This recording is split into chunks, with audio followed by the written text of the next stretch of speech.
Hey there! This video is going to be a full menu walkthrough and setup guide for the Canon R7 for shooting video. So I'm not going to cover any photography stuff in this video, so if you're interested in photography stuff, I'm sure there's other tutorials on YouTube that you can check out. If you're new to the channel, welcome. My name is Josh, and on this channel, I cover videography, content creation, and of course, camera gear. So if you're interested in that kind of stuff, you're in the right place. All right, let's get started. I'm going to go through the full menu, and if I don't change something, it means I left it as it came from the factory.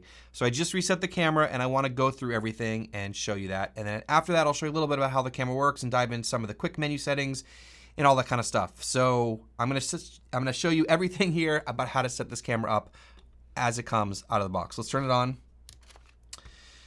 All right, so I was going to record this using an Atomos, but what happened was it just kept on turning on and off as the camera was switching modes and stuff. So I'm just going to use the overhead camera here to show you. So there's a couple settings I first want to get started with just so we can do this recording. And the first of which is going to be under, menu 7 under the camera. And I will go through the menu in order, but first let me just change these. So we're going to change the standby low res to off. And so what this does is if the camera is not recording, it'll change the screen settings to a lower resolution to save on battery and heat, but I'm going to leave it up all the way for this, obviously. And then in general, I do the same thing because I want to have the maximum quality when I'm looking at the screen. The other thing I need to change here is going to be the power saving, just so we can get through this, but this is also how I change these. So it comes with a bunch of power saving settings. Screen dimmer, I turn that off. The screen off is disabled. Auto power off. Disabled, viewfinder disabled. I turn these all off. I don't even use the viewfinder, which I'll talk about later, but some of you do. I want to make sure these are all off because I don't want it shooting off while I'm recording, and a lot of times I'll have it running and I'll be setting something up, and I like to leave the camera running. So if we go back to the camera setting 1 here, or page 1, the first thing I'm going to change here is going to be the recording size. So here, there's a lot of different options. So 4K fine is the first one here, and that is the oversampled 7K. This is the highest quality that this camera can do. That's what I prefer to shoot in. There's also, and this will shoot in 24 or 30 frames a second. So as you see, 23.98 or 29.97. So we prefer that as 24 and 30. 4K, this is the line skip mode. So this will do 24, 30, and 60. The 4K crop mode, this is where it crops in on the image, which this is already a 1.6 times APS-C crop, but it crops in additionally to that. And I believe it's a 1:1 readout, so this will give you a higher quality than the line skip mode, but of course you're punched in even more. You can only record this in 4K 60. And then the last option is going to be all of your 1080p options, which I always shoot in 4K. So it is in there if you need it though. All right, so for what I would recommend you shoot in this camera is 4K fine, 24 frames a second. Of course, some people have preferences with 30, but I recommend 24. I think that's the better option. And then the last thing here is the codec. There's 2 options for the codec. You can either do IPB or IPB Lite. It's about double the storage for the IPB. I don't know exactly what's going on with the compression with the IPB Lite, but I want maximum quality, and I think it's 170 megabits per second is very reasonable. So those are the options: 4K fine, 24 frames a second, IPB. Okay, high frame rate. So this is when if you turn this on, this will allow you to shoot 120 frames per second in 1080p. That's the only thing this is good for, and I believe it slows it down in camera to 30, if I remember correctly, but we're not going to be using that, so we're going to keep that disabled. So sound recording, we're going to make this change from auto. You should always set this to manual. You don't want the camera making guesses on the audio level because it's a recipe for having the audio clip and you won't even know. You can change the recording level here. I generally change this in a different place later, which I'll show you, but we'll just set it there for now. And then the next thing is the wind filter, disable that. You don't want the camera adding any audio production on top of this, or processing. Audio noise reduction, turn that off. So you want as clean of a signal that getting recorded in the camera as possible. Moving on to the next screen here. We're going to have a few different things we want to work on here. ISO speed settings. So first of all, you don't want this on auto. I shoot everything in manual on this camera, and if you're anywhat serious about videography, you should probably do the same thing. We're going to set this to 800. Of course, we can change this later, but might as well just set it now. The reason why we're setting it to 800 is because that's the base ISO of C-Log 3, which we're going to be shooting in. The other thing I'd like to change here is the ISO speed range. So this will max out at 12,800. I like to change this to 25,600, and that's just in case I want to get up that high, I have the option to. So sort of the extended ISO range, let's turn that to the high setting. And then if you are using auto ISO, you can set maxes here, but again, I don't use auto ISO. Okay, HDRPQ, it's not even gonna be an option if we're shooting in C-Log 3, but I think it allows you to get some more dynamic range out of some of the standard picture profiles if you want to shoot in HDR. We leave the auto lighting optimizer off and the highlight tone priority off. Again, we're trying to get as clean of an image getting recorded into the camera as possible with the maximum dynamic range, and so we're not gonna have any stuff on. So this is interesting. If you use the AV 1/8 stop increment, if you enable this, it's really interesting because if you go back to the main screen here, and if I change the aperture, you can see here that it changes it in much smaller increments. So I generally don't use this, but if you want to get a little bit more smooth of a transition, if you're changing aperture on the fly, it's there for you, but again, I leave that disabled. Going on to the third menu here, we're going to look at white balance. Of course, you can change this later, but I just usually set this to sunny if I don't have anything selected because I'm generally shooting outside. I don't like auto white balance, especially it's not always accurate. And then if you leave it on auto white balance and you go out and shoot and it's changing, it's really hard to correct the white balance in post if it's changing throughout the shot. So I always manually choose white balance. Custom white balance, this is frustrating. This is one of these weird quirks with Canon cameras. So you have to actually take a photo of a gray card or white card, I can't remember, and then import that photo into here, and then it will do the white balance for you. This is silly in a lot of other systems, and also in the Canon Cinema operating system, there's just a button you press, so that's the way it works. Picture style, I usually set this to standard just in case I'm recording something, but I don't have much preference in terms of the picture styles because I shoot everything in C-Log. Speaking of which, let's talk about C-Log. So we're going to turn this on, and this camera shoots in C-Log 3, which is great. And the reason why you're shooting in C-Log or C-Log 3 or any of the C-Log profiles is to get the maximum dynamic range. What it does is it pulls an image out of the camera that's much flatter, but it retains a lot more information, the shadows and the highlights. You have to grade it afterwards, but again, we're setting this up for maximum video quality. Definitely shoot in C-Log. And in the C-Log settings, there's a couple options. First of which is the view assist. Definitely want to turn that on. What this does is it puts basically like a LUT in the camera. So when you're looking at the screen while you're shooting, you're not looking at a log image. You're looking at something that's a little bit more corrected, closer to Rec 709. So it has a little bit more contrast, a little more saturation. It's easier to judge exposure and how the image is going to look, colors, those sorts of things. Characteristics, you can change them. I just leave these as is. One thing that I do play with once in a while is the sharpness. If I want a little bit more sharpness in the camera, but the image that comes out of this camera is pretty sharp, so I'd probably just leave it as is. Color space, I recommend shooting in Cinema Gamut, and the reason for that is it'll match a lot of the other cameras that shoot in Cinema Gamut, so that's my preferred color space. Onto the fourth screen here.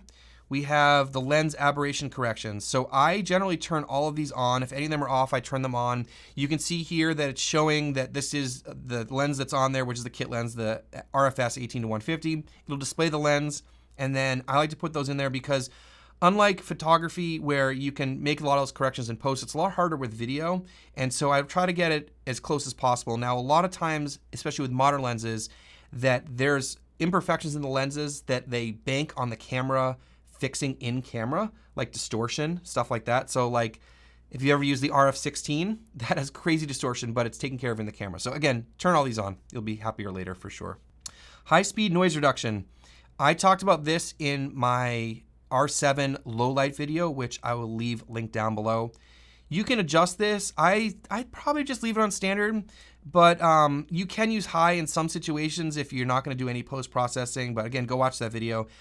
If you want maximum control, turn it off and then apply your noise reduction in post. But I just leave it on standard. It saves me a little bit of time. Noise reduction is very processor heavy in your editing software too. If we go over to the fifth screen here, you can see that the time-lapse mode is disabled. This is because we're shooting in log. If you have to turn log off to use the time-lapse mode. This drives me crazy about Canon cameras. I don't know why I can't shoot log in time-lapse. But again, if you need to shoot time-lapse, you have to go turn the log setting off, come back in here, turn that on. Image stabilization. So I usually change this elsewhere, which I'll show you a little bit later, but I'll talk about image stabilization for a second here. So this lens does not have an IS switch on it like some of the other fancier, more expensive lenses have the IS switches on them. But in general, with these newer cameras from Canon, you can't have lens stabilization be on and the IBIS turned off or vice versa. So this camera has IBIS, but if you want to use IBIS, you have to use the lens stabilization and vice versa. So you either have both of them on or both of them off. If you have a switch on the lens that turns it on and off, that will turn off the lens IS and the IBIS. This lens here, the kit lens, doesn't have that, so I have to control it on the camera. Generally, I leave IBIS on unless I'm doing certain things, like if I have it on a gimbal, I usually turn it off. If I have it on a slider, I'll turn it off. But otherwise, I pretty much always just leave it on. The digital IS is something I only use in certain situations. If I'm hand-holding the camera and I need a little bit extra stabilization, it can be natural or unnatural depending on your opinion and what you're shooting, but it does crop in as well. So because this camera has IBIS and a lot of these lenses have stabilization, I leave this off. On other cameras that I have that don't have IBIS, I do use the digital IS a little bit, but I probably wouldn't be using it in this camera very much. The auto level is really interesting. I played with this just a little bit. What this does is it like levels the frame for you to some extent. I want to play with it more, but again, I'm just going to leave it off for right now. The custom quick controls. Well, I'll go into the Q menu later, but I just want to show you that you can go in here and turn these all on and off. And this is what I mean by that is when you go to the Q menu, which we'll go through in more detail, all these things here that you can change in the Q menu or the quick menu, you can actually change the layout here, and you can turn different ones on and off. So again, that's all in here if you want to play with that. Shutter button function for movies. You definitely want to turn this fully pressed to start and stop movie record. What this does is that when you press the shutter button on the front, it will start the recording. So if you don't have that on, there's just this little red button here, which you can press to hit record for video. The shutter button won't do anything, but I can never find this button when I'm actually using the camera. So by turning that on, when you press the shutter button, it will turn the movie record on and off. So that's good. Metering timer, I turn this up to 30 minutes. I want that running as long as possible. Zebras. So I don't use zebras very often on this camera. Some people do. They like to set their zebras so they make sure they're not peaking. Or blowing out highlights. I use the histogram for most of my exposure on this camera. But one thing I do use zebras for is if I'm setting the exposure with a gray card and C-Log 3, so I will set this to 40% if I do want to use zebras, and then you can turn them on and off here. But generally, I'm not using zebras very often on this camera. All right, shooting info display. So this is the info display that you'll see when you hit the info button over here. So let me show you what that looks like. So if I hit the info button here, it toggles from the normal one to the more information. This adds the level and the histogram. This is just blank, and then this is like all the information stuff. So again, you can go in here into the shooting info display and turn certain ones on and off if you don't use them. And there's some more information here for if you're using the viewfinder. Grid display, I have that off. Histogram display, I have that in brightness. What I do though is I change it to small. And the reason for that is that it just takes up too much real estate on the screen. I'll show you here. So if I turn the histogram on, it is pretty small, but if I make it large, it's kind of big. It takes up a lot of the screen and I can't see what I'm shooting. So again, I usually set this to small, even though it's really hard to see. But again, this is a pretty small camera. Now, the next setting in here under shooting info display is going to be the lens info display. And this is really cool. So if you go under the focus distance in manual focus mode, I'm in the United States, so I'm going to change the meters to feet. And then what this does, if I go back to the main screen here, is that if I switch this to manual focus, which I can in the front here with this little switch, so it changes to manual focus, what you can see on the screen here is a little graph here, or a little line here, and it shows you how far you're focusing. So that's kind of neat. It shows you how many feet away the thing is that you're focusing on. So let me turn this back to autofocus. The other really neat thing in here is going to be the focal length display, which comes as enabled, but let me explain what that is. So if you go back to your main screen here, you can see it says 18 millimeters. I know it's kind of small, but if you zoom, it will show you the focal length that you're at. So that's really cool. It comes by default as being on, so just leave that as turned on there. All right, number 7. So reverse display comes default as on. You definitely want that on. What that does is that when you have the screen facing yourself, it reverses it so it looks normal to you. Again, if you're going to film yourself, just leave it on. You'll be very happy that you did that. Let's see here. The viewfinder display format is here to change depending on what you want to do. And I don't use the viewfinder, but there you go. Now let's talk about the HDMI settings. And this is really confusing and quirky and weird with Canon cameras, but these are limitations that they put in these cameras, and we just have to understand how to use them. So right here, there's two settings. So there's the single and then the double. So we'll start with the single one. So let me plug in this Ninja V here, but it doesn't have to be Ninja. It could be any external monitor. And as it starts up here, now when you're using the single one, everything is shown on the external display. There's nothing shown on the camera. Now you can get a clean HDMI out, like if you are recording or streaming or something like that. The way that you do this is just hitting the info button to toggle through the display screens, and then you get a clean screen like that there. It's showing black because there's a cap on the camera right now. Now the thing about this setup is that you can record in the camera. So if I press record now, you can see it'll start recording. This is recording in the camera. So you could also record externally if you wanted to, but again, you probably have to turn all the information off and you wouldn't be able to see what you're doing while you're shooting, so that's an option. Now if we go back to the menu and change this to both, there's a little bit of a message there for us. And so for here, what we can do now is that we will have display on both of the screens. But what's going on here is that we cannot record inside the camera anymore, and you can see this is black. The reason that's black is because the cap's on it. So, but what we're getting now is we're getting a clean HDMI output here, so you can't see any of the information on the screen. You can see that on the back of the camera, but you can't record internally in the camera in this situation. So those are limitations. Just want to explain that to you. You have to pick one or the other and pick which one works better for you. Diving back into the menu system, now that we understand the weird HDMI thing, there's also a time code there if you're interested in that. All right, so on to autofocus. Let's talk about this. So movie servo autofocus, we want to leave that enabled. You want that to be doing autofocus all the time. Autofocus area, so I leave this on whole area autofocus, and most of the time I'm using like face detect or human detect or eye detect, right? I have a human in the shot that it's focusing on. But if I want general autofocus, I want it on whole area. But there are other options here that you can play with if you want to be more specific. I find that whole area does work pretty well, or in that case, I might be manually focusing anyways. Subject tracking, you want to leave that on. Subject tracking is an amazing thing that in these cameras. Subject to detect is people. Where, as I said, usually I'm tracking people, but if you're doing animals, vehicles, none is what I was saying before, is if you want to turn the specific autofocus off and just get a general autofocus, you can do that too. There's another way to get to this, which I'll show you in the Q menu a little bit later. Eye detection, I definitely leave that on. I think it's a great feature. This feature at the bottom here, or settings, switch tracked subjects.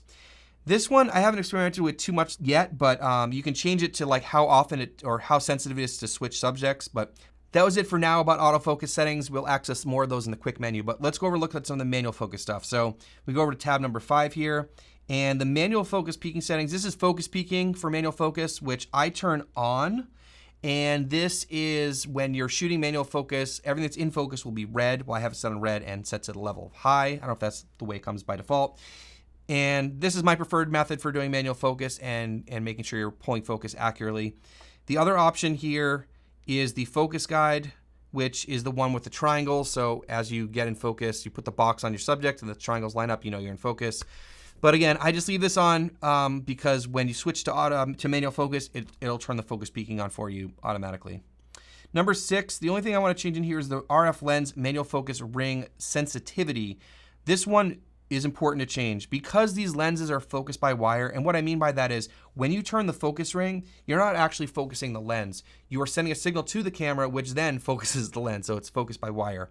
And so not everyone likes that. It's kind of a newer technology. A lot of people are used to the sort of manual focuses that you get on older DSLR lenses. But if you change this to vary with it's set at varies with rotation speed. You want to change this to link to rotation degree. Trust me, it's way more accurate. Otherwise, the faster you turn it, the faster it will change the focus. So that's the way you want to have that set up. Okay, going over to, we're not going to change anything with the playback settings or the wireless connections, but we go over to the wrench. I want to change the file name. And so I I thought I reset this. I guess it didn't reset. But anyways, change the user settings. Number 1. So I usually change this to R7 or whatever the camera is. And the reason for that is that when you bring these files into your computer, especially if you have multiple cameras, it's really cool if the files are labeled as to which camera they came from. So now these will all say R7 in them. So my C70 will say C70. Whatever camera you're using, it'll say that in the file name. It's really handy when you bring files in. So definitely change it to something depending on the camera. Of course, I would change it to R7 for this one. Formatting the card, you can do that here. There you go. For cards, I prefer these. These are the ProGrade V90 SD cards. I don't think you need V90 in this camera, but these work in all my cameras, so I buy them. I'll leave a link down below for these if you want to check it out. They're affiliate links. That would definitely support the channel. I appreciate that. Let's keep going here with the menu. All right, so I don't change anything else in number 1 here. Number 3, I turn the beep off. I find it annoying. That's like when you start and stop recording and other stuff. So headphones, you can adjust the headphone level here. Power saving, which I already said, I turn that off to disabled so that it doesn't turn off on me. I just want the camera running all the time. The battery lasts, it's pretty solid in this camera. All right, so screen view display. This is depending if you want to use the viewfinder or the LCD screen. I never use the electronic viewfinder, the EVF, so I just change it to screen. But again, total personal preference. For screen brightness, I crank this up all the way because I'm generally shooting outside. Again, you can change the viewfinder brightness as well there. I don't change anything else in here. All right, so just a couple more settings here, and if you're getting value out of this video and you're enjoying this, I would really appreciate you hitting subscribe down below. It'd be greatly appreciated. It really does help the channel grow and allows me to make more videos like this. So again, thanks so much for hitting subscribe down below. Moving on here. Okay, number 5 here is the shutter at shutdown. And I want to say that it already comes set to closed, but I just want to point out what this is and make sure you leave it that way, because when you turn off the camera, it closes the shutter. So when you take the lens off, no dust and stuff can get in there. So that's awesome. Okay, custom shooting modes. So this is the shooting modes on the top here. A lot of people are asking about this. You can do this in video too. So C1, C2, C3, you can change these here. And what that allows you to do is to set the camera up any way that you want and then save those settings in the custom shooting mode. So if you want to set up something for 4K 60 and you just want to change it to C1, you can do that. So once you set up your camera however you want, you go to register settings and you can put that in C1. Okay, moving on to the last section here, the exposure, we're going to go to 3. What we're going to do here is talk about customizing buttons. Now you can do separate photo and video. I actually don't change a lot of the buttons on this camera, mainly because they don't give you all the settings to use. Like Sony cameras, you can kind of customize to whatever you want. A lot of the Canon cinema cameras also, but not all the things that I want to set to a custom button are available to set as a custom button, so I don't change that much. First of all is this menu function button in the front here. That's this one right next to the shutter. And if I press that, I'll show you what it does. You can go between white balance and ISO. Now, it's kind of weird because on the top of the camera, there already is a button for ISO. So it seems a little redundant. So what I'm going to do here is I'm going to change that button to white balance, because I do change that quite a bit. So now that I have that set to white balance, if I press this button here, it'll do white balance. If I press this, I'll do ISO. Those are the only buttons I change. As I said, most of the other things are going to be accessed through the quick menu, which I'll show you in a few moments. Let's go over number 4 here. And the audio compression, we want to turn that to disabled. Again, I don't want any more audio compression. I want to get the cleanest possible audio out of this. I don't want any other processing like I mentioned before, so we'll turn that off. There you go. So one thing I want to mention is that if you do have the LCD turned on in auto mode, it only works if the screen's closed. So keep that in mind. If you have the screen open and you have it like automatically switching, it's not going to work unless the screen is closed. Now that we've gone through the menus, let's talk about how to use the camera a little bit. So controlling the exposure, we're going to be doing that in a few different ways. This dial here on the top is to control the shutter speed. This dial over here is going to be control the aperture. And the ISO, like we mentioned, is you press this button here for ISO, and then you can see it on the screen. You can adjust the ISO that way. Again, we're going to leave it at 800 most of the time to get maximum dynamic range in C-Log 3. If you need to change the white balance, we set this button up here to white balance, so you have that, but there's other ways to get to all that stuff. Now onto the back of the camera, and I want to talk about the Q menu. The Q menu or quick menu is how you really change a lot of the settings in this camera, and that's where you're going to be going into a lot while you're shooting. A couple ways you can access it. One is you can press the Q on the screen, or you can press the Q button in the middle of that pad right there. You can also start and stop recording there, so that's pretty neat. Okay, let's get into the Q menu. A lot of this you might be using with the touch screen. I'm probably just going to use the joystick just to keep my hands away from the screen so you can see what I'm doing. So here, if you go up to the top, you can change your autofocus mode. So for here, this is what we were talking about before. I usually leave this on whole area. Now, what's really weird about Canon cameras is when you press the info button, it's kind of backwards of what you think it is. So here it says info and then enable. That is actually the opposite. So it is enabled now, and if you hit info, it will disable it. It's kind of backwards. I'll show you another example. This is to select your cards, so 1 or 2. I only have 1 card in there right now. This is where you set up your frame rates like we were talking about before. So, 4K 24 frames a sec, 4K fine 24 frames a second in IPB. Digital zoom is off. This is where you can change your audio level recording. So if you hit that, then you can, sorry, you don't have to hit it. You just toggle there to change it. Here's where you change the volume for your headphones. This is the easy way to change the stabilization. So like I mentioned before, this lens does not have a stabilization switch. So if you hit off here, that will turn off the lens stabilization and the IBIS in the camera. And if you, as I said before, it's backwards, but right now it shows that if you hit the info digital IS, it'll turn it to off. That's not true. If you hit the info, that's where you can toggle it. So again, what it shows here is what it's doing. I know it's kind of backwards, but you'll probably get used to it. You can change the white balance here too. If you didn't set the custom button there, or you just want to put it there, you can access it there. Creative filters is not available because I'm shooting in log, and I think it's only available in 1080.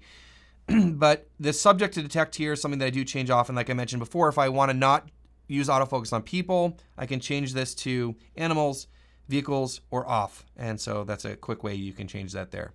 So again, as I said, most of the things that you want to access here are in the Q menu, and it's pretty easy. There's not much else that I want to get to pretty often. I think one thing that's really handy is the frame rate selection setup. Is just such a nice little menu. Well, hopefully from this video, you got enough to get started shooting video on your R7. This is a very powerful camera. I am really impressed with it so far. I highly recommend you start shooting in manual mode and in C-Log 3 to get the maximum quality out of your camera. There's already a few videos on this channel about the R7. There's a bunch more coming up. So if you're interested in that, please consider hitting subscribe down below. It would really be greatly appreciated. Thanks so much for watching. We'll see you in the next one.